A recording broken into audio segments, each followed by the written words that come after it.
right. Now, yesterday as I listened to speaker after speaker, one question came to my mind every time a new speaker got up, and that was, I wonder what I'm going to look like on that big screen tomorrow morning. So I got to take a minute here.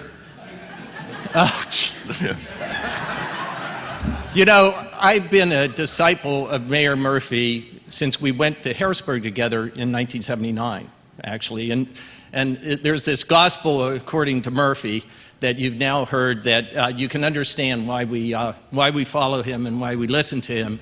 But I have to say, I wish I were as good looking on that big screen. Actually, now, my assignment is to talk about the corporate and foundation perspective on the story of Pittsburgh. And when I think about that, it's sort of like so much to say and so little time to say it. And it actually came to me this morning on the bus on the way down to the convention center from the East End, what I wanted to say. And it begins this way. I love this city. I grew up in a small town in the poorest county in the region, Greene County, in a town that was sort of the model of livable towns, with a good downtown, walkable, bikeable. You know, we stayed out until late playing kick the can. I love that town.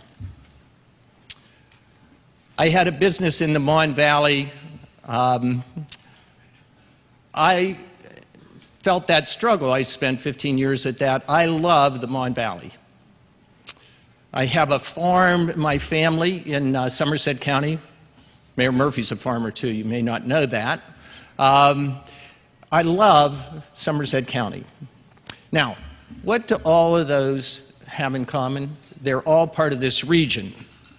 And it occurred to me that we have to be careful when we talk about remaking a city, that we realize that a city is one part of a region. And I really believe what the National League of Cities studied 20 years ago, and that sort of, you can't have a successful city without a successful region and vice versa. And so I think my one message today is that we have to think about the city in terms of the region and vice versa. And the big thing, and this is especially true of our city, and the mayor would acknowledge this in spades, the city is one of over about 500 municipalities in this region. It's the biggest one, and it's the central one, and in my opinion, the most important one, which is why I've lived in the East End for a long time. But it's one of many. So the question becomes, how do you ensure the future of the city by working together as a region? And this particular insight, because of where I was born, where I was raised, and my decisions not to be one of the 50,000, Mayor, because I love the place, including the people.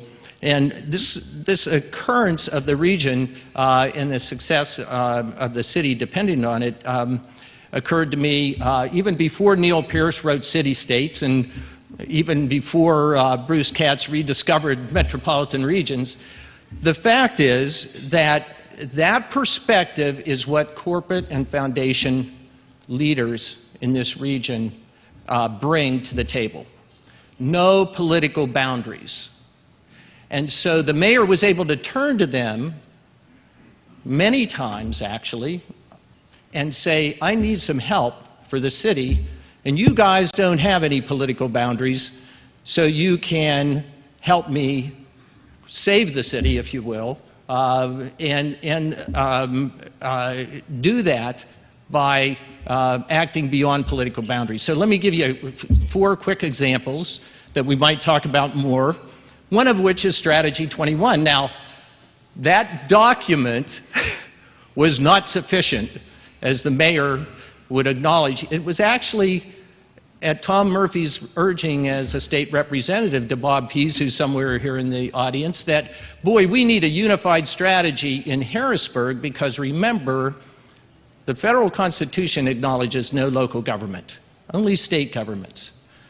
So every municipality, every city is dependent on what state law allows them to do, right? So when we wanted, as a region, to turn to the state, we had to turn to the state to get the kind of financing that we needed. And the idea was to put that plan together. And I can tell you, the document was critical, but getting the votes was very difficult. And I would suggest that it was corporate and foundation leadership, knowing no political boundaries, that were able to work on both sides of the aisle in order to help deliver those votes. And it did help that the mayor was part of one of the key caucuses. So I can say to you that that could not have happened, I believe, without the corporate and foundation leadership that went into that plan in a number of ways. Another example of that is what we call here our regional asset district and local tax reform, which actually made possible the $60 million fund that the mayor referred to, which, by the way, also stimulated the private sector to raise the strategic investment fund to match some of those projects. Another example of that is in a battle to try to update our government was the need to go to the state legislature to allow us to have a referendum to revise our county government, because our county government has become more and more and more important to the city. And we needed a modernized county government. That could not have happened without the corporate and foundation leadership. And I don't have time to go into that whole story, but I can assure you. And then followed that by industrial site reuse and what you all see on TV all the time with the two stadia, Heinz, PNC, those are corporate entities, right? Our cultural district, our new convention center. Those were also part of a mighty move, if you will, beyond political boundaries, and they could not have happened without corporate and foundation leadership. So, in summary, I think what that perspective of region, that perspective of no political boundaries, is the real strength that corporate and foundation leadership bring to this play. And there are four ways that that comes into play. Very quickly, money for planning, for research, for development, for really coming up with the case and the understanding of what needs to be done in some of these things. Monies to invest in the products of the planning so that something happens once you do the planning.